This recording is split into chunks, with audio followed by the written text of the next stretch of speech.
Hello and good evening to you all. I am Parth Varu, event planner for Microsoft Reactor Bengaluru.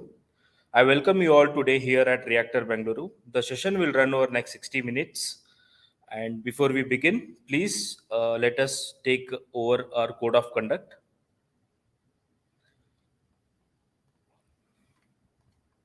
Yeah, please take a moment to read our code of conduct. We are all here to learn together. So please be respectful of other people's views, understanding of differences, being kind and considerate in a way you engage. So it's on YouTube. The chat will be open to for the questions. Please feel free to add any questions on the chat section. Over to Vivek to begin the session. Hey, Pat. Thank you for bringing me in. And I see that you're in Reactor Bengaluru. Yes, I'm at Reactor. Interesting. Very nice. You How have is it Reactor going, T-shirt. Vivek? Very excited for All good. this session. Yeah. Yeah. So, by the way, I'm Vivek, Senior Cloud Advocate at Microsoft, and today we are definitely going to discuss two things. One is how early stage startups can get started and how they can learn few things. And I'm going to share a couple of things which I was reading, and I will share it when in this session. And then obviously we're going to have a discussion with next term team, which is Vivek, who is one of the founding member. He's going to come in and he's going to talk about brain computing interface, something which is really interesting. I learned it yesterday. Okay. Let me bring in Vinayak uh, to the session. Hey, Hi. Vinayak. Hi. Go ahead, Vinayak, introduce Vinayak. yourself. Yeah, hi. My name is Vinayak Hegde, as you can see, and I'm the CTO in residence at Microsoft for Startups. So I help startups with scaling up their technologies, choosing the right tech stack, figuring out a good org structure as they grow, and also help them, choose components, from the Azure portfolio as well, or open source as well. And yeah, that's what I get to do, and work with exciting startups. And prior to Microsoft, I have been working with various startups as CTO and in other technical capacity, both as an individual contributor and as a in senior technical leadership roles. So that's a little bit about me. So, Vinayak, yesterday I was reading a couple of things with respect to startups, and one of the interesting thing I found was this. Let me bring this in. So this is the one. So um, you know Microsoft Learn is not just about technical stuff. It is also about, you can also learn some of these things, which is respect to how to build a startup and how to validate things and probably how to go and pitch. It was an amazing learn modules, which is 4 hours of learning, which is there. I was able to complete some 1.5 hour or so, but I thought, okay, let me share this even before we get started with this session, so that people can go through this. I'm sure you have read this completely. Have you? Yeah, I have. I mean, I have not just read this. I think I have read. I mean, I've lived some of this, right? I've been working for startups as well. So, as a founder and as a person as worked for startup, I felt that somebody who's doing a startup for the first time, I think it gives them a good grounding, a good sense of what are the different aspects of building a startup, especially from a 0 to 1 stage or 1 to 10 stage. The initial time when it's the hardest time when we have to kind of figure out your market, figure out your pitch to investors, build your initial team.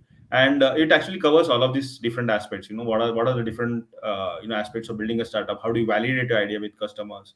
How do you get to revenue? How do you name and do branding, whether it's a logo, whether it is showing up at events?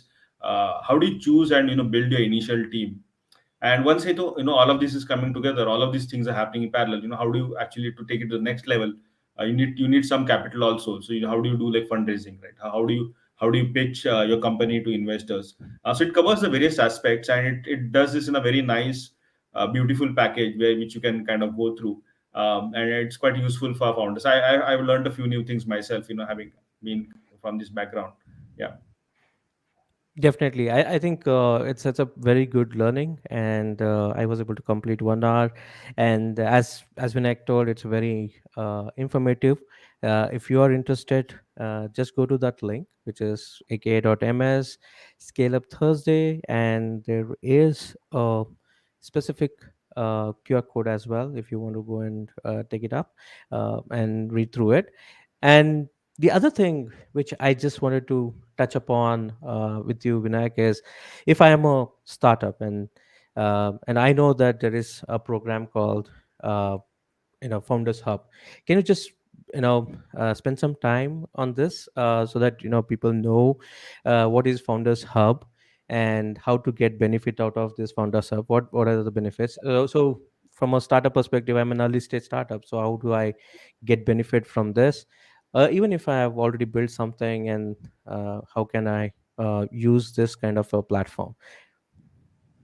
Yeah, so I think Founders Hub is our like product, a public facing product where startups can nominate themselves, and we ask a bunch of questions, and once those questions are answered, you get access to a whole range of benefits. You get access to Azure credits. Depending on your stage, you get access to $1,000, $5,000, $25,000, or all the way up to $120K, right?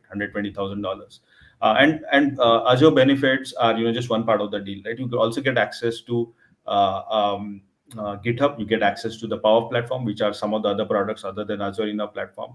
You get access to Office 365, M365. So this is just a Microsoft part, but we also have partnerships with other third party, and we are continuously kind of increasing the number of partners we have. For example, you get access to OpenAI, right? And your startup can get a couple of consultations with the OpenAI expert who will actually guide you through your OpenAI journey. You get access to OpenAI credits. So there are a bunch of other partners. I mean, in the sense of time, I won't go into all of these. So there's the credits. There's obviously the partnerships, and you get access to those. In addition, we have access to like support. So as you're building, you maybe run into a glitch, or you need some advice on how do you architect your stuff, or if you are in, let's say, a fintech or healthcare, what are the security and compliances that you are needed to do. So we look at architecture, we look at product base, we look at general architecture, we look at how do you build, what are the best practices around building some of the products, and what we have seen from different. So I get access to Azure Technical Advisor, you get access to App Consultant. All of this is part of all of this is part of through the portal. You can also raise like support requests, all of that you will have access to. You also as you go through the journey, we'll also guide you. So on the business side, so we can help you kind of list on the Azure Marketplace, and then you can use Azure Marketplace to sell your product in a plethora of countries. Pretty much, Microsoft is present in every country, pretty much every country in the world. So it takes care of all of your billing. So if you have like a SaaS product, you can either list it, or you can do the transactions as well. So and everything is handled, by the platform. So it gives you a whole range of access to a market that early stage startups typically find it hard. As a startup gets bigger, we also have access to post sale. So Microsoft has a large number of sellers, and we actually incentivize them to sell your product for you. Obviously, there's a process that you go through. There's a certification. We make sure that it adheres to all of the industry certification you're selling into a certain country. And startups have got a huge amount of benefit, selling through the sellers. And the best part is you can think of it as channel sales or an extended sales team, and you have to build some collateral and other things. But once you've done that, then you can get access to a whole lot of deals, which would have been harder, and the sales cycle would have been much longer had you done that yourself. That's why this whole, I mean, we do like a 360-degree view. And last but not the least, we also have introduced this new facility where you can get access to mentors, and you can basically go through directory of mentors and choose and connect with certain mentors who can give you access from how do you do your fundraising, how do you do your pitching, review your pitch deck. They will talk to you, help you with like architecture. They will help you with specific queries you have in the industry. They can tell you about the ecosystem, or the state of certain verticals or maturity to certain ecosystem in a certain country or a region. So you get access to the entire kind of, say, I would say, uh, experience of the people inside Microsoft and outside as well, through the mentor network. And we have found that we have got like a very good rating, and that has been like one of the USPs. So I think it's not just about the credits, it's all of these like partnerships, helping you kind of on the tech side. And as part of my job, I also we run different programs. And we also on the marketing side, for example, we have we will host you at certain events, both online and offline. So this we look at helping a startup grow very holistically.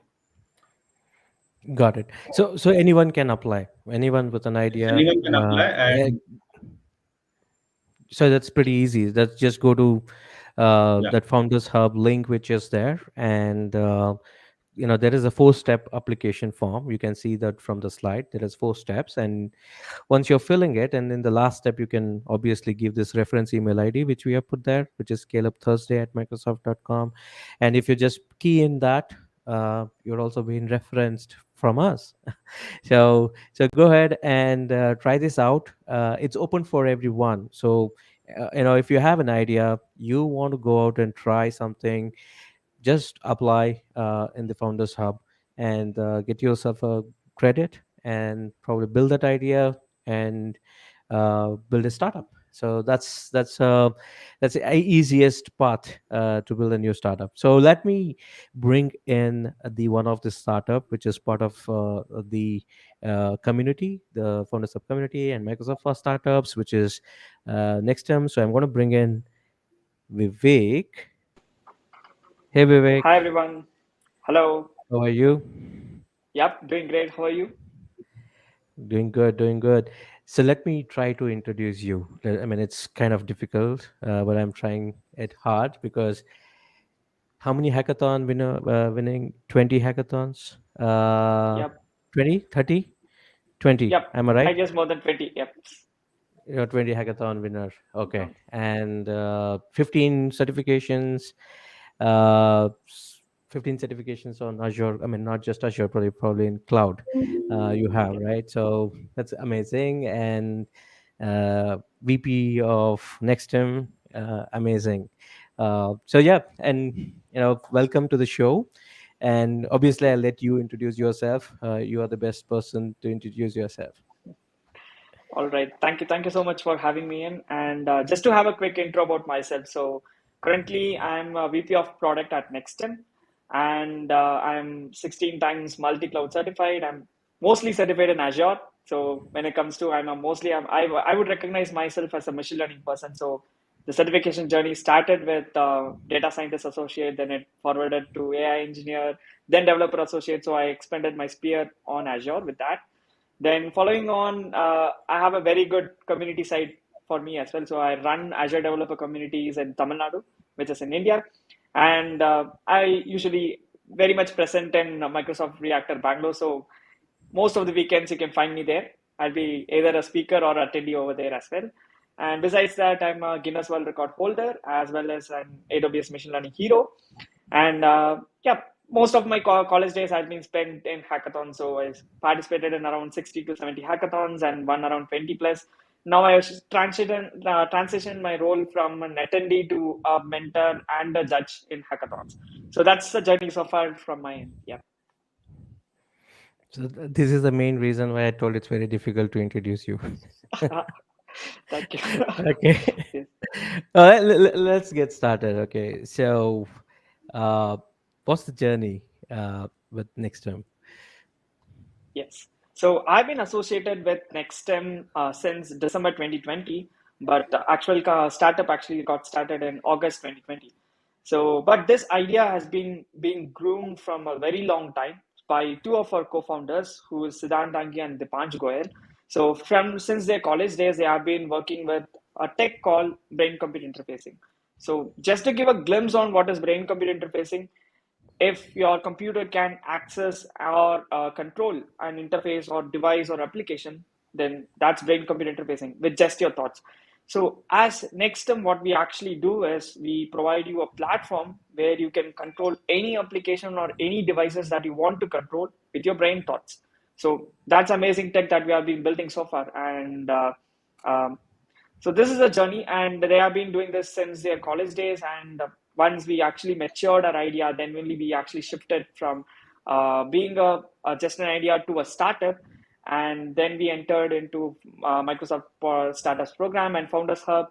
And since then, we have been receiving amazing support and creating wonderful stuff in Azure as well. Cool, cool. I mean, that is like really fascinating, right, Vivek? Yeah, and now I think one of the reasons I think Vivek has me, though my name starts from V, is I think to differentiate between the two Vivek. So unless when I say Vivek, I'm mostly referring to you, Vivek, Vivek Raja. Like call out the other Vivek. Yeah. So yeah, it's coincidental that the first in the series and all of us have our names. We have two Viveks, and the other Starts one is with also starts with V. V. Yeah, so I think fascinating journey, very interesting product. Can you tell us a little more about the tech as well? Like, a little bit about the stack, how you built, and also maybe a little bit about the product, and then we can take it on from there. Cool. Yep. So coming to NexStem, so as NexStem, we are actually a brain computer interfacing company. So we build BCI as a service, as a platform. So any company who wants to create a wheelchair that wants to control via your brain, or it can be your Windows Cortana that wants to be communicated with just your thoughts, not your voice communication, then this is the platform, or this that's where we come into picture. So this comes with two things. One is our hardware, which is our NextStem headset, so which is capable of capturing your brain signals, and the software tech part will actually take care of predicting what you think, and it will help you to seamlessly connect with any external device that you want to control via brain. So with that being said, let's take about our two products, which is our NextStem headset. So it has got 16 different electrodes that captures from different parts of your brain, and it's as easy as just wearing like this. So you can just wear your headset like this, and all it takes for you to now you will be able to stream and see your data and your brain data coming live in your screen as well. So that's a capability of NextStem headset, and it has features of transmitting around 1,000 samples, nearly 1,000 samples per second data stream, which is like a huge number of data that is being transmitted, which means we will be able to predict your data very accurately. And next comes our brain computer interfacing solution, which is our Wisdom SDK. So that's a place where a person with no knowledge of programming or research or even brain computer interfacing will be able to create a brain computer interfacing application within just minutes. So that's the power we are actually handing over to the hands of a common person. So here is where you can actually see your real-time data of your brain. You can play around it. You can then create your application that can actually be in brain control. And then with just few lines of code, you'll be able to seamlessly integrate with your application. So that's what we built here at NextStem. And yeah. Yeah, so I think just for our viewers, I think I mean, you reference BCI many times. I think BCI is brain computer interface, right? So while it is fascinating, also I think it's also scary, right? Because we've all seen the Matrix, uh, and in one of the scary things in Matrix is that like hook that is at the back, or rather the hole that is there when you plug in, right?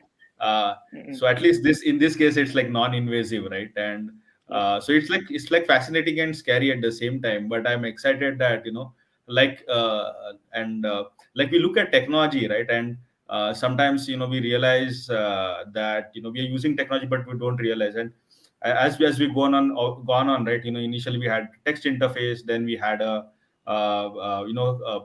keyboard, and then we had the mouse, so all of these has evolved, and we are using voice, and then there's been touch screen, and now it's like the brain computer interface, which is like fascinating, right? Yes. And also in some sense scary, right? Like, but also I'm thinking like how far are we from maybe like learning new skills, like for example, can I like attach a USB kind of thing to my head, and suddenly I am become an expert in, like, say, karate or take taekwondo. That would be like fascinating, like, so it's like almost like sci-fi come true for us.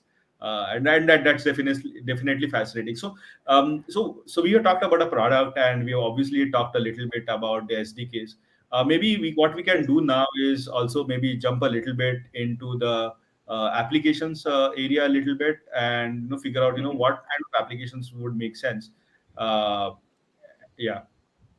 Yep. So just to touch base on the few points that you actually spoke. So, yep. BCI will be one of the futuristic way of communication in future. So we have evolved from using keyboards to mouses to controllers. Now we have voice assistants with us. So we have Alexa, we have Cortana, we have Siri with us. And the next level of is where we'll be able to communicate with just our thoughts. So that's a way we are actually moving forward. And coming to the other aspects, yep, it works in two ways. One is where we collect the information from your brain and we predict what you think and we take some subsequent actions. And the other way around is where we give commands back to the brain using some electrical signals. But the latter one takes a lot of research and a lot of complexities and so. So I think I see that a little bit down the future, but of course it's in the hands, it's in reachable hands. And coming to the use cases, yep. So that's amazing. So you might now wonder like, okay, now NexStem has built a hardware and NexStem has a software that can predict what you think. So now you might actually have a lot of questions. So could I control everything that I see, or could I read someone's minds or something like that? So a simple answer, not completely. So let me put you in some simple words. So we actually listen to your brain is actually a very complex organ in your complete body. So which means it has literally named its own organ as brain. So it's that capable. So with a complex organism or organ like a brain, so there are a lot of thoughts and everything going around, but we need to specifically listen to some specific parts, like whether you're smiling or whether you want to move your arm in your left or right side, and so on. So as NexStem, we only listen to some specific commands that we can listen, and we can reciprocate that commands into some subsequent actions. So basically, one question is like, we won't be reading your thoughts, but we'll be listening to some of the very specific commands that you want to be listened to. So that's the whole point. And with that, to touch base on the use cases, there are several companies, research universities working along with us. So there are research universities from US who's actually building a neurofeedback that can actually identify whether the person is going through a depression phase and so on. So, and once that is being identified through our headset as well as our software, they'll be actually connecting to their own software device, where that will show them some happy images or happy music that will make the patient feel happy. So which means you are actually will be able to monitor a particular subject or a patient who's actually reeling through depression. And you have an enormous applications in healthcare with regards to mental health space, and even in cerebral palsy and so on. So person with very limited communication or very limited movement can now will be able to communicate easily, and will be able to move easily with just your thoughts. So your thoughts will be translated to words that can appear on the screen, or your action that you want to move your wheelchair can be communicated to your wheelchair, and it can move as well. So that's amazing use cases that we are actually collaborating with others, and companies are building on top of it. Absolutely fascinating. I mean, yeah, I mean, also I think when we were talking before, you also mentioned that you can also track eye movements and stuff, and as well, right? And I'm very fascinated with the accessibility access, access also. And again, like while this might seem like more sci-fi, I think there are it does seem like magic, right? Like, as Alan Key has said, like any technology that is sufficiently advanced is almost indistinguishable from magic. Yeah, so that quote comes to mind as well. So maybe you can talk about some of the eye tracking application and the things that you do with accessibility as well. Yes. So when it comes to NexStem, so we have spent a considerable amount in research and technology. So the product which you see is just one tip of your iceberg where you can work with it. But that opens up a door where you can create enormous applications or put your own thoughts to it. So as NexStem, we have also built in some in-house algorithms or in-house use cases that you can sync up with your devices or your applications. So for example, one is called motor imagery.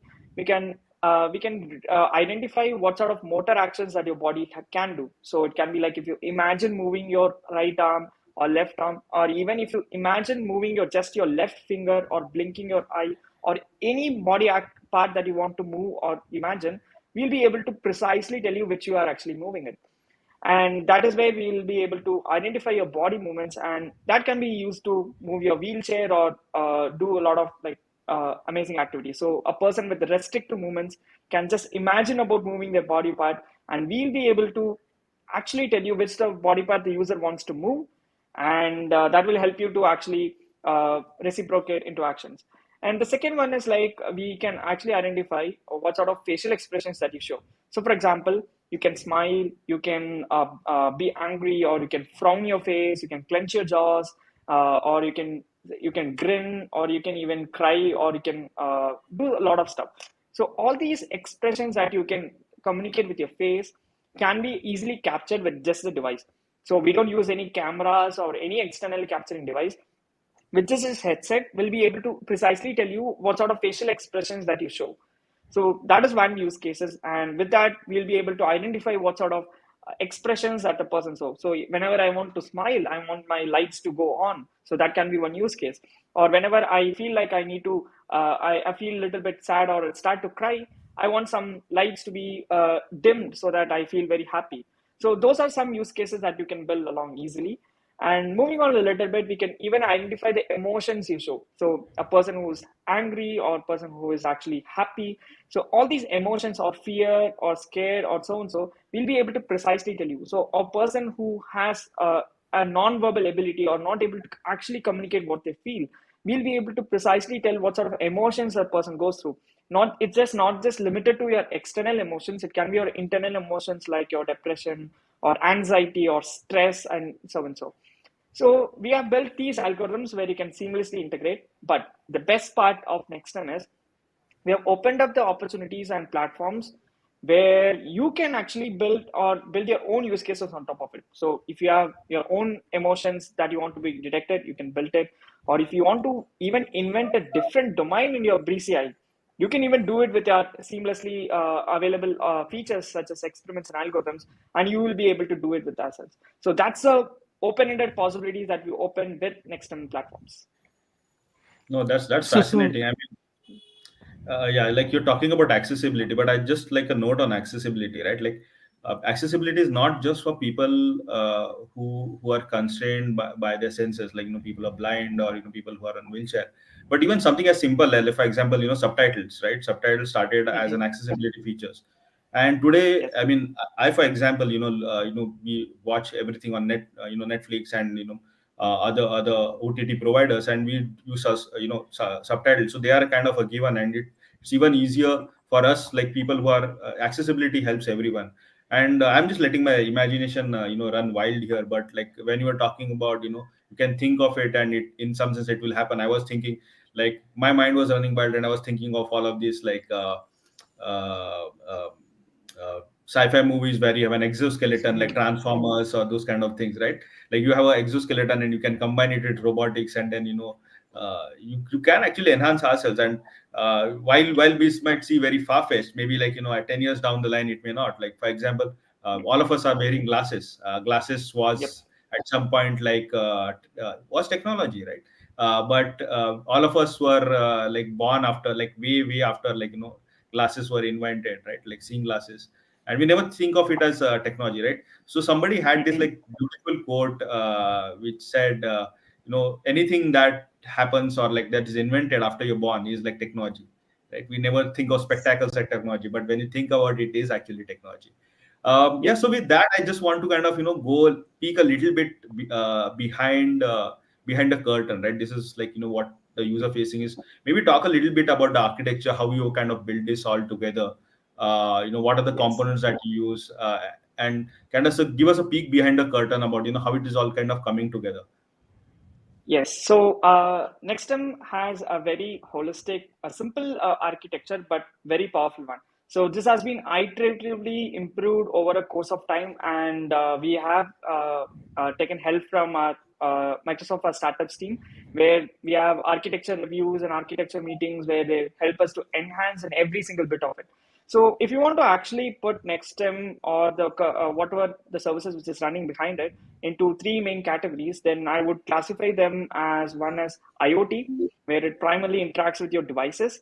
And the second one is your application, where it controls all your streaming and or how to host your website and so and so. And the third major part is where, of course, where we predict you what you think. So That's an in very complex machine learning stuff which is running over there. So I made this architecture diagram as simple as possible so that to give a very good idea about how data transfers or data moves from one place to another. So it all originates, the data originates from your NexStem device over here. So we'll also see a simple demo how it actually works as well. So we provision your device using IoT Hub and we maintain all your devices over there. And then we have something called Kubernetes service, which is running, which is nothing but a place where it actually receives your data from your devices. So your device can be anywhere, which can be running in Australia or in US or from India or anywhere. So that's a single first point of contact where we receive the data from your end user to your our cloud architecture. So once our data is actually received, we use WebPub. It's a Azure service which actually helps you to facilitate all the WebSockets, and it streams all your data at very high rate. To just to give a glimpse of how much data are we actually streaming here is about 16,000 data points every single second. So because you have 16 channels and there is a sampling rate of 1,000, which is like 1,000 data points, or to be even put in a simple words, we stream around 1,600 data points every 100 milliseconds.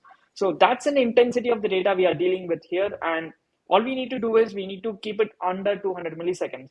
So this is the biggest challenge that we need to solve, and this architecture actually solves that issue as well.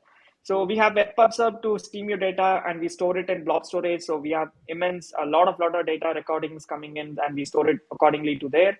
And then we have another backend service. So we use app service to seamlessly scale up and scale down depending on the load. So there is two major app services which is running. So one is your backend, your stream service, which manages all your stream, like where your stream should come, when it should start listening to the stream, and so on. And there is another backend service which controls all your APIs. So typically, or how your real backend works. So it takes up your API commands and it proceeds on forward. And it tightly interacts with your Azure database, which is Postgres SQL, which we use. So we store all our user information, all our transactions, and everything over there.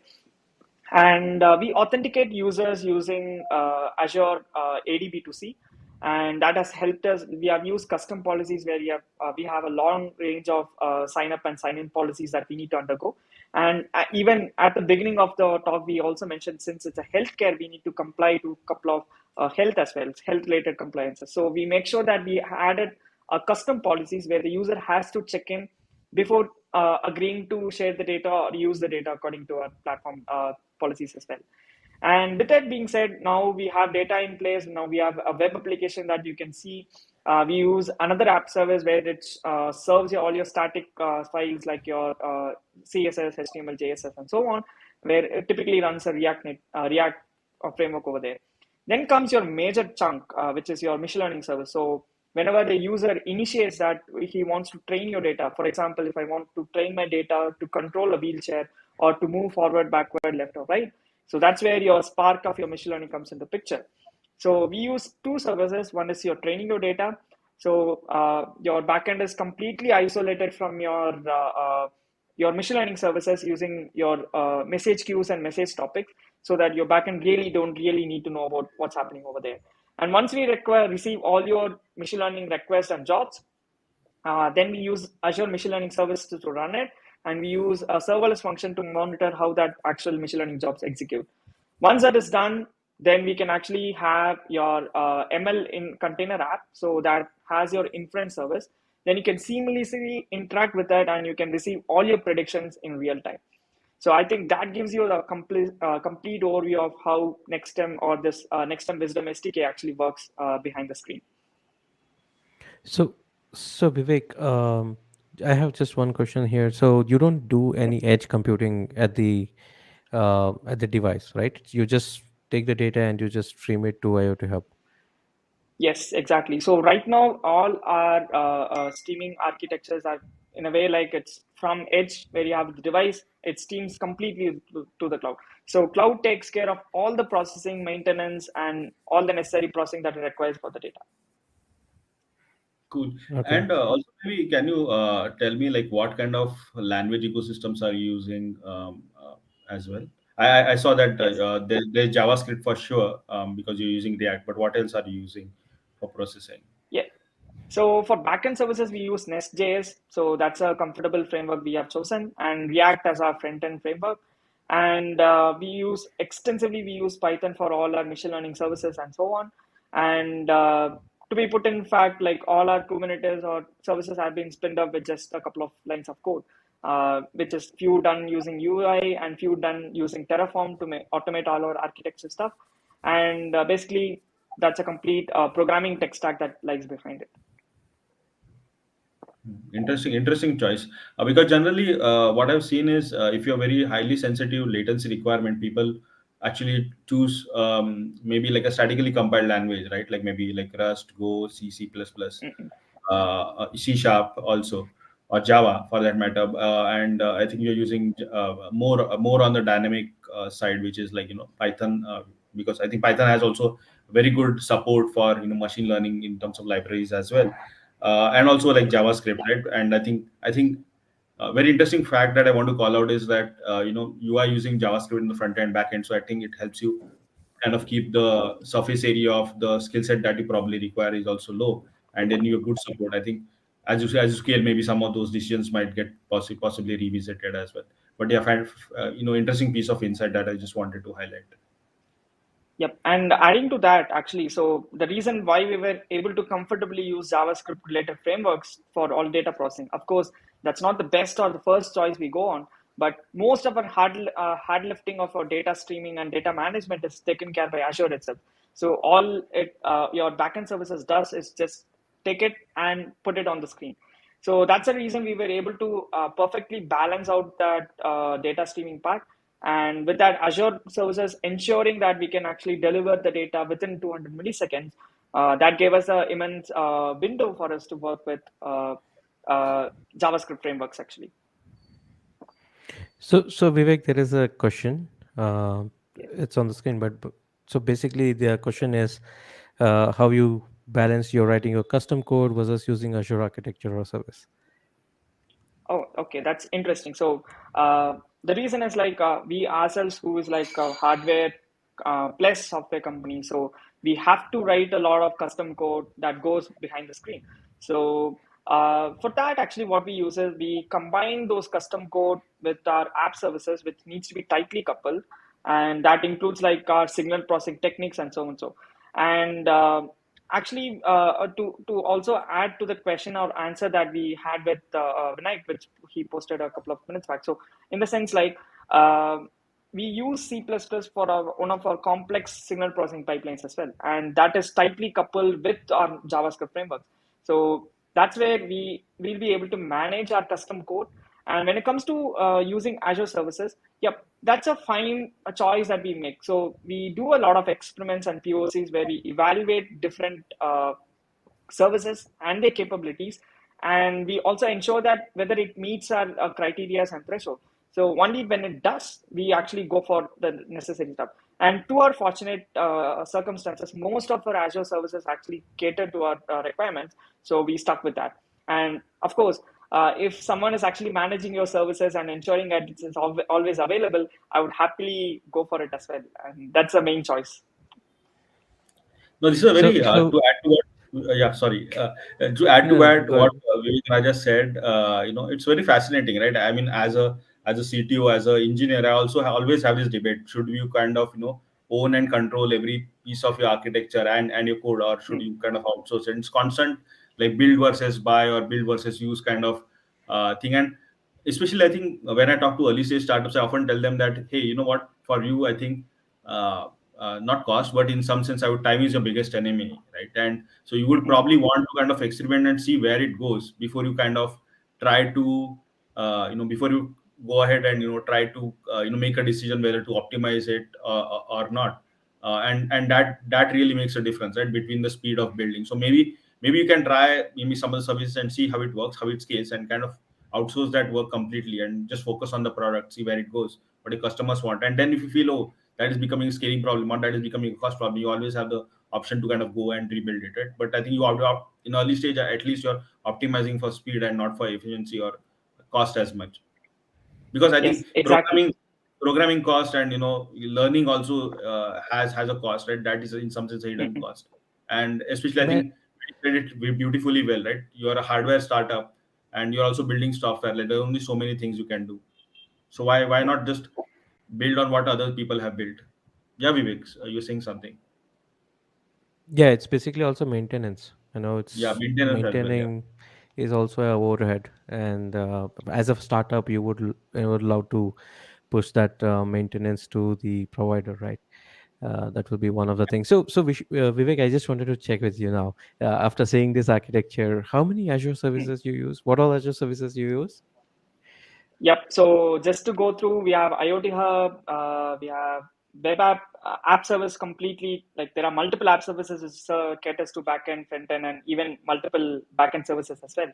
Then we have blob storage for storage. We have Kubernetes servers. We have container app servers. Then we have Postgres for database. Then we have service bus queues and topics for message and transversal. We use Azure Machine Learning Service and all its compute and storage capabilities for all our machine learning, this one. And we use serverless for all little bit of monitoring and Azure ADB2C as well. So besides that, this is our product actually built. But for even for team productivity, we even use Microsoft products, and we are inside Microsoft ecosystem. So we use Azure pipelines for our CI/CDs. We use Azure repos to host our repositories. We use Azure boards to maintain our task and issue management. And we use Azure test plans to run unit tests and automated unit test runs and as well. And we use Microsoft Teams for our internal communication. And basically that sums up our whole Microsoft ecosystem. And we extensively use Microsoft 365 for our documents, Excel, PowerPoints, and so on. So I think we are one company who have jumped exclusively into Microsoft ecosystem, and we have probably utilized all these features to the fullest. Great to hear that. Fantastic. I lost count after 10 plus. It's like it went on, so I lost count. But it is definitely 15 plus. Thank you. Yeah. Uh, so, can you just touch upon what were the challenges you had in terms of, obviously, when we were discussing, you told how how this whole thing was built initially, and then you changed this architecture. So can you just touch upon that? Yes. Building a SaaS platform or SaaS product is completely different from building a hardware plus software startup. So we need to include a lot of capabilities, and we need to understand the limitations of your devices and its capabilities as well. So only when you accept and you understand, you will be able to build a product that can satisfy to its needs on the software end. So our device is capable of streaming your data, but to handle that much of a data stream is where the actual challenge comes into picture. So probably we also discussed that the main requirement is like we need to stream around 1,600 data points every 100 milliseconds, and we need to keep it under 200 millisecond latency. So the first challenge that we initially faced was building a good data streaming architecture. So of course, we use IoT Hub for provisioning, and even IoT Hub provides you event hubs for your data transmissions. So, but we faced initial trouble in maintaining devices, and to have event hubs for like a topic for every single device and maintaining that. So basically, at one point of time, when you reach more than 50 or even more than that, then you have to create multiple event hub namespaces to cater to it. So that's not an optimal choice to go with. And that's where we come to a place where we'll be able to filter out and recognize messages from different devices, but then filtering out and maintaining different streams and maintaining it in your Kubernetes service or storing that in your blob storage has become a headblock, or we reached the bottleneck over there as well. So that was the second roadblock. Then we started experimenting using web PubSub. So this is one of the interesting use cases that people can even consider. So that's where your region, your availability, everything comes into picture. So when it comes to web PubSub, it extensively work flawlessly when all our backend service and our headset and as well as our web PubSub resource is hosted under a single region. But once we noticed that a user from Australia or user from Europe started using it, we noticed latency delay more than 500 milliseconds. So, yep. So again, we are not able to meet our criteria of keeping the latency below 200 milliseconds. So now the web PubSub, now we understood that the web PubSub works very well within a region, but of course, keeping it load balanced across multiple regions might not be the optimal solution. So now came the final version of our solution is where we use a Kubernetes service that will listen to your UDP connections or your data streaming connections from your headset. And the best part is it can keep your latency well below 100 milliseconds. So Kubernetes service hosted in US can listen to any headset from any region with very minimal latency. So now your data is in central US. Now your web pub sub is also in your central US. Now we have solved your latency problem, which can now easily communicate well under a stipulated latency. So that's why we opted for this particular architecture where a Kubernetes service hosted in central US can listen to any devices from all around the world, and then it can pass on the data to your web pub sub, and that will stream to your backend or to anywhere else that needs to be done. So that's how we solve this data latency issue. And of course, it came with a lot of POCs and a lot of iterations and a lot of architecture reviews that went along with startups architecture team, as well as us doing a lot of POCs to see what really happened. So you mean to say you have a Kubernetes service listening to your devices? Which is that Yes. service? Like, is it your API or is it a certain service you're using? Yeah, it's a service that it opens up a secure connection once there is an intimation from the backend. So backend is where it actually starts you to connect your device. Then it intimates your Kubernetes service that there is an incoming connection, and then it opens up the necessary ports and your this one, so your device can start streaming to that particular port. And then that's the first point of contact of data receiving from our headset. Got it. Any other issues you had faced? Any other challenges you had faced? Yeah, so basically, IoT Hub and the data streaming was one of the very difficult challenges we faced initially. And coming to our Azure machine learning, so that's one primary component that came later on the architecture, but it played a very primary role. So when it comes to Azure machine learning, and myself who has been dabbling with machine learning for a long while, of course, discovered a lot of success and challenges within that. So it helped me seamlessly listen to training job and initiate training job and keep it under cost optimized as well. So we use compute clusters, and that helped us to keep scale up our VMs only according to our ML job request that incoming requests. And of course, to maintain our Azure ML workspace, we used machine learning pipelines to make it very much easy. And also the monitoring service helped us to understand where the job and everything machine learning service goes on. But the issue which we face a little bit is with the published pipelines, where we were actually experimenting a lot with published pipelines, and we created a lot for development environment, and it actually cluttered a UI space where we're not able to actually delete it back.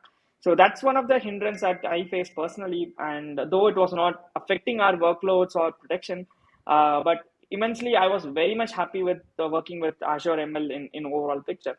And our app services always ensure that it's always live and available. So anywhere, if there is a spike in traffic or something, I don't really need to care about load balancing or increasing the servers or so on. So it does it everything for me. So that's where I, as a solution architect or a person who actually does it, feels very comfortable and happy and safe for that.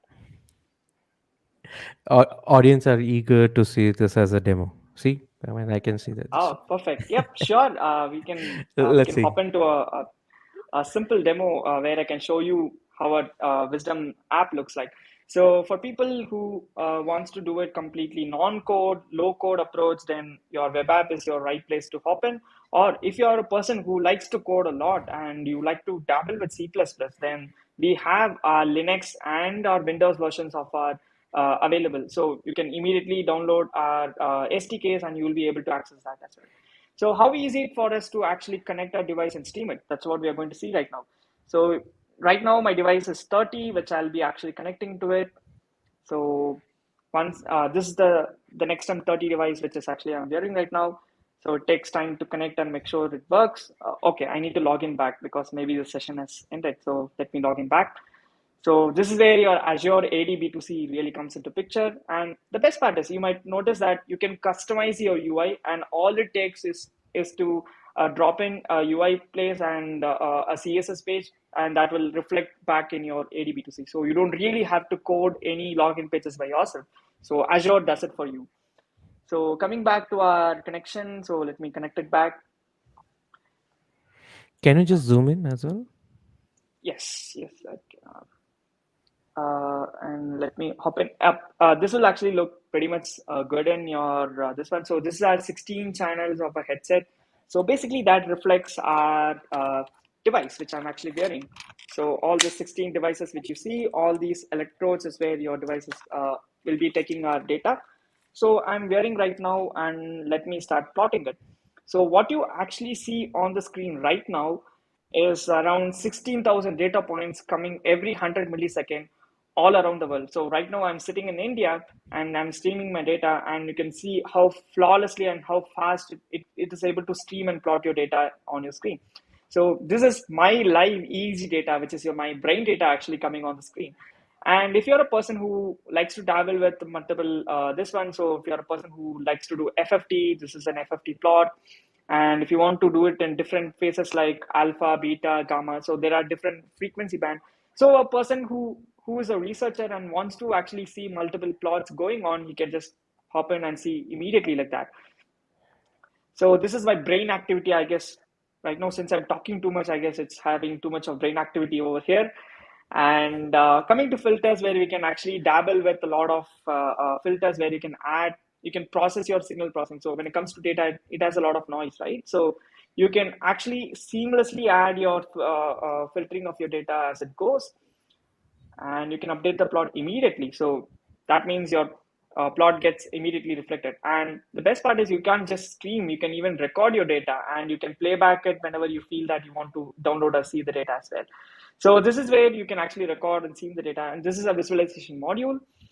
And coming to experiments, so there are a few persons we asked, like, could we actually listen to all the commands? So the answer is no. That's where we actually created experiments where we will listen to very particular commands. So that commands can be specified by you as well. So motor imagery reflects how much the movement of or imagination of your body part. So I can just show you how that experiment easy looks. So I'm just going to preview that experiment. So yep, it gives you all the instructions how the subject should go through, but let me skip it and start. So now I'm doing a facial expression demo where I'm focusing on sad, I'm focusing on relax. It's asking me to focus to make a surprise emotion and so on. So you can even configure the complete architecture where you can configure how much time the instruction should show or what sort of instructions should show as well. So if you're using facial expression, even you can even go for your own facial expression that you want. So that is sort of an flexibility and the customizable features that we give for that as well. So probably I can say that NexStem is the only startup that allows you to create your own custom experiments, and you can train your own custom BCI experiment recording as well. So that's the thing we do. Yes. Yeah, so quickly I wanted to chime in. So when you are doing this experiments is or you want to run experiment, do you actually like export a model, or how do you actually go about creating a new experiment? So creating an experiment is absolutely very easy. So what we will do is like experiment is a part where we actually collect data from the user. So we ask the user to perform some actions, and we actually note down, we collect the data marking to the particular actions the user do. So the next module is algorithms module, is where we actually train and we understand, okay, so these action means these sort of data that the user has exhibited. And once that is done, you'll be able to seamlessly deploy. So how easy for us to actually customize an experiment? So I can select the type of experiment, I can create it. And now I can configure like how much seconds that your instruction should appear, and what sort of instruction that you need to actually have it over there as well. So I can configure it. There is 4 classes, which means that says that I need to have it as left faced. That means the instruction is that I need to close my left face. You can even configure what sort of animation that you even want to have. You want to have a cube, square, circle, and so on, so, or what color or what sort of size you want, so that you can even configure how that experiment looks like. So you can, so what really happens is like you give some commands, and when the user actually performs that experiment, you expect the person to do that particular instruction, and that's how we capture the data. So this is where all the data capturing comes into picture, and how easy for us to actually train the data. So yep. So you can see there are multiple training jobs which have been executed. So there are few things which mentioned as trained. There are few things which mentioned as it's deployed. Few things have failed, and so and so. So you can create a training job, and I'll say, like, let's assume like it's Vivek demo, and I'm going to select, I'm going to train a motor imagery experiment. So I'm going to click it as create. So what I'm going to configure is, I can configure all the hyperparameters that you want to do for your machine learning. So all it takes is like, we give you all the enough information, but we suggest you the best information that you can have. And once that is done, you can select the data and you can start the training job.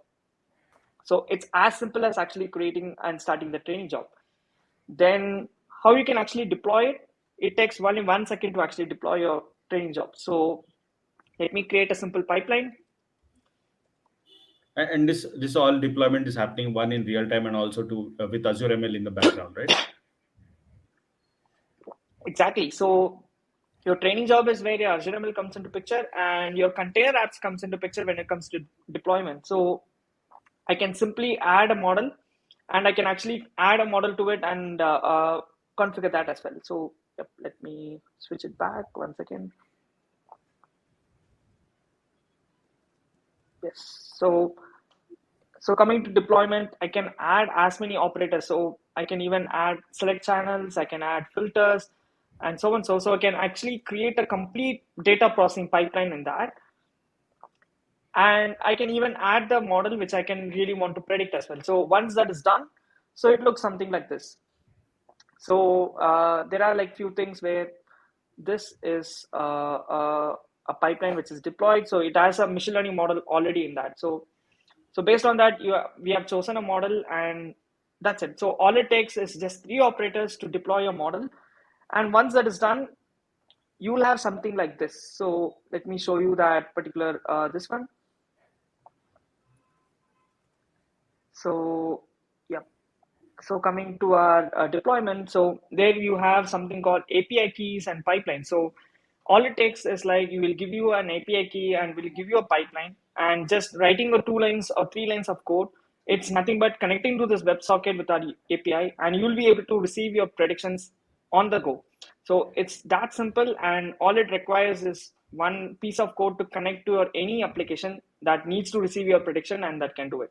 So hardly we spent around 10 to 15 minutes to actually create a whole application where we visualized the data, we recorded the data, and we started a training job, and now we deployed it. So that's simple. It's actually that simple for you to actually create a brain controlled application with us. Yeah. So also, can you talk a little bit about, say, the calibration, right? I mean, while we were talking before that, once you have the applications out there, I mean, and say multiple people want to use the application, how would you like calibrate for something like that? Yeah. So let's assume like you have built a wheelchair. So for a person who wants to control it. So once your model is up and ready, so all it takes is one API key and one pipeline. So that will be unique to a particular person to connect that to a particular wheelchair if he wants to control that. And one piece of code is where whenever there is a prediction of up, that means you have to move your wheelchair forward. And if it's left or right, you need to move your wheelchair accordingly. So all you need to do is write a simple if or else use case, and that will control your servos motors or whatever it does in your wheelchair. That is completely on your side. So then once it is done, now the person is wearing your headset, and now he thinks about moving forward. That command goes to your prediction, and we use our container apps to predict it very on real time, and then it sends back to your wheelchair, and your wheelchair motors will run and will control it. So that's an real-time application, and you can even think you're controlling a wheelchair with that. So yeah, that's a simplistic use case that we can even discuss right now. Yeah. Is it possible to run maybe once the model and calibration is done to maybe run it on a mobile? I mean, I know it's hard because obviously a lot of this is like customized on the server. But I'm just asking. The reason I'm asking is maybe because there might be some like offline models, offline modes Yep. where I mean, let's maybe like stick with the wheelchair example. For example, in this Yes. particular example, it would require connectivity, right? But Yes. let's Yep. say if you are like in a place where there is not much connectivity, for whatever reason. Is it possible to maybe like export that model and run maybe in a mobile app and then just interface with the mobile app and help that control or do that? Is that possible? Yep. So right now, our current version of our headset does not support it, but we already have some enough information where the SDKs will support you on the local side. So where you Okay. can actually create your pipelines and locals, and you can deploy it. And moving on forward, the next version of the headset and the next version of your Wisdom SDK, which you are going to see, will be Mhm. able to do it at the edge. So that's a power of running your own mobile phones in your hands, and that can do your brain related functionalities and prediction within a matter of milliseconds. And that's a power we are going to give you in next couple of months. Yeah, so it's interesting So when we typically say edge. I think we and especially with like 5G now getting more and more prevalent around the world, I think the latency and connectivity is going to increase even more. But when we are talking about edge, we are talking typically of the network telecom edge. But what I also realize when I'm listening to you is when you mean the edge, you are meaning the real edge, like even all down to the level of a mobile phone, and that's fascinating for me. Yes. Yeah. So yes. so So yep. Yep. there are a couple of questions from the audience, so I just want to bring that in. So there is one interesting question. Um, I think we discussed this, but it would be good to answer specifically to Gopal. Great. So what kind of commands can be given to the brain? I guess you mentioned that commands or signals can be sent to the brain also. Yes. So it's a possibility, but though NextM does not support it, so it's a possibility. So there is two ways actually we can do it. One is where we capture the brain signals and we understand what sort of commands that the brain is actually emitting out. So that's one way. Or you can even send out some specific, like basically your brain is nothing but a organ which passes around electrical signals back and forth. So when you can actually pass a relevant amount of electric signals to your brain, which means you're sending some command to the brain as well. Though that's how a couple of startups who are actually working on that as well. But next time will take some time to actually step on it. But in future, you will definitely be able to experience that feature with next time. This is one interesting question here. Uh, how much thick hair, it'll create a skew in the reading. Wow. Amazing. Like I'm glad that this actually question came. So yeah, so that's why NextM has built an aesthetic headset. So where we have a flexibility on based on your head size, which means you can even move around and play around with your head size. So as you might see on demographical way, so eastern side we have a head size which is less, but when you actually go towards the west you have a head size which is more. So that's why we are able to cater to our flexible headset by your flexible headset. And the second thing is coming to your question on your thick hair. Yes, of course it induces your error to it, but since we use polymer and electrodes, which is like a very flexible that can actually keep it and penetrate through your head, like you can actually touch your scalp in a very good way.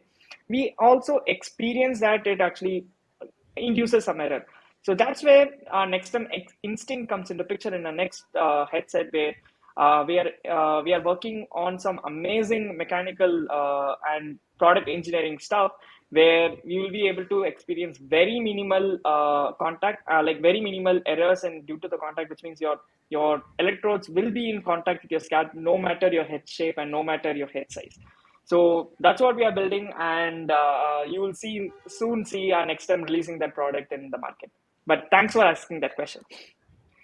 So by the way, you also sample the data, right? Like it's not necessary every data point which is coming in, you will Mm. be capturing and building using it for creating any kind of Yes. important skews, right? So Mhm. basically, you're looking at some kind of data which is sample data. So it's Yeah. not necessarily all the data we are capturing, and it's a UDP driven, right? Or Yep, it's UDP driven, so, and the current version of headset is like it pushes all your 16 channels of data, and there we decide whether to discard or to recognize or focus on a particular number of channels for your use cases. But that's how the next headset works as of now. But moving on forward, the next instinct nothing but we are building an absolute OS on top of it. So which means you can control your electrodes to a finest level, which means I can even turn off that one particular sensor which captures the headset, which does not cater to my particular use case. So you can even control each and every electrodes of which data you want to receive, and you can work on that as well. Got it. So Vivek, what's next? So basically, what is that?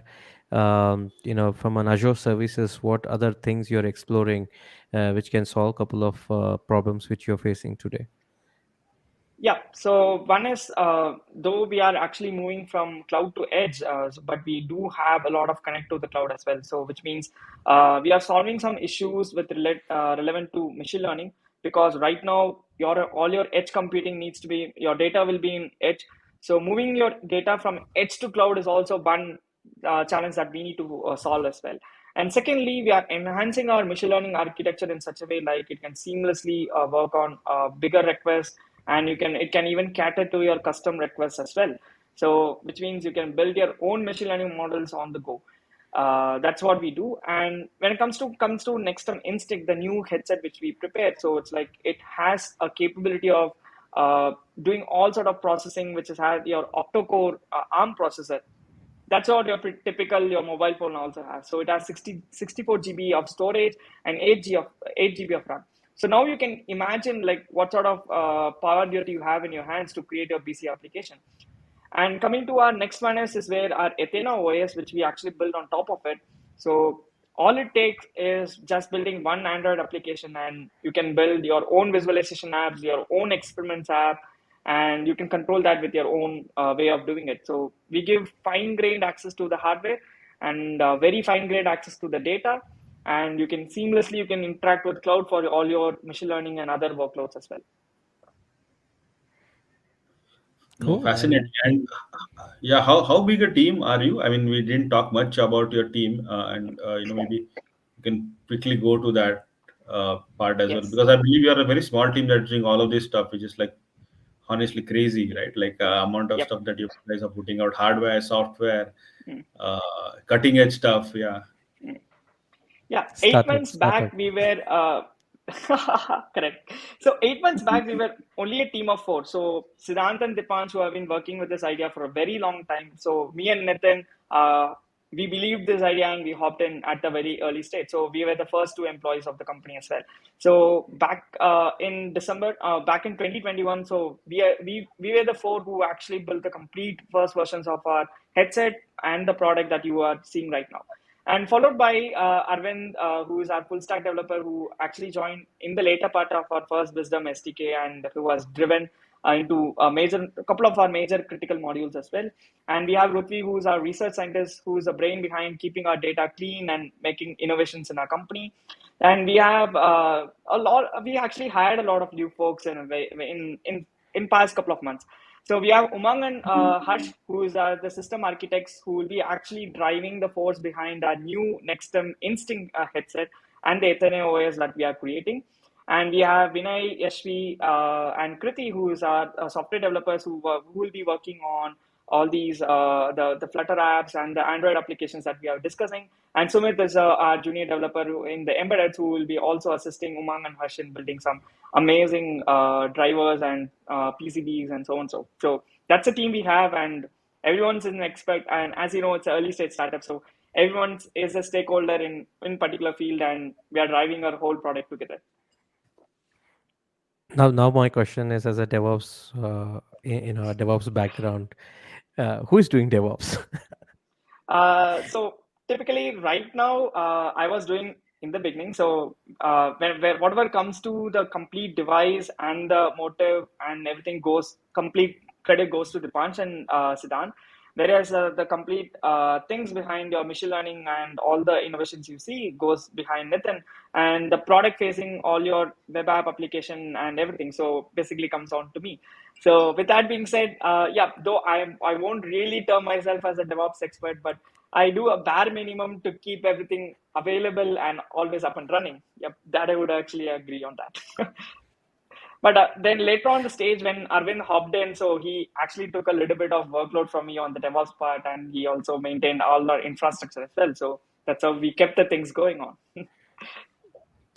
Interesting. It's a very small team for this kind of a large kind of a product, which is interesting and really good. Yeah, it's amazing. I mean, all the stuff that you're doing, it's a really lean team. Yeah. And if you want to experience our product, we are in Bangalore, so you have our contacts over here. So you can just hop in and you can pay a visit to us. So we'll be happy to walk you around with the products what we build as well. Cool. So we'll keep that on the screen for a bit. Yeah. So, people who are in the in the session, basically, if you have any questions, just post those questions in the chat, and we can push it to Vivek. You can also ask us any questions you have. Meanwhile, if you are interested in applying for Founders Hub and everything, so just go back here and apply. This is already there. We did discuss about this, uh, and yes, go through those learn modules which we showcased, right? So definitely those learn modules are really good ones to learn couple of things, which is with respect to the uh, with respect to getting started, if you're an early stage startup. So I'm going to bring in some questions. So there are some questions which is coming up. Yes. Let me do that. Oh, okay, this is good. So we got a comment saying, hey, it's a good Thank, chat. thank you. And somebody is really asking this, what's that thing on your Vivek Raja's head, which is Yes. that is the product Our which we discussed, so which is great. NexStem headset. Yes, this is our NexStem And headset that is capable of capturing your brain signals and transmitting it. So, yep. And yep, I can wear it for a very long time. So, that's how it's comfortable to wear as well. So, you can do all your long processing experiments, data recording, and training, and even accessing your brain signals or your applications with that headset. And it's very plug and play and easy to wear. Yep. cool. So we can wait for 2 more minutes. um, if there are any questions, we can take those questions. Apart from that, Vivek, thanks for coming in and sharing this whole thing with us. Definitely, it was a great learning for me. Coming from a background of DevOps, having a discussion on brain-computer interface is completely different, and I could definitely see this, and probably you can bring those device to Reactor someday whenever you are Sure. there. We can try it out. We can try it on Path. Oh, by the way, Path is there, Yes, and he's definitely. still in the background. So cool, Path cool. is one of our potential customers in future. So we have been actually planning to showcase this product in Reactor, and Path is a most interested person to try it out for sure. Yeah, definitely. Cool. Yes. Okay. Thank you, everyone. Thanks for Thank you. Thank you tuning all. Thank you in. so much. I'm just Thank you, everyone. Take bringing. care. Bye. Thank you. Thank you. Thank you, Thanks Vinayak, all. for Thanks being here. everyone. Thanks for Bye. having me. Thank you.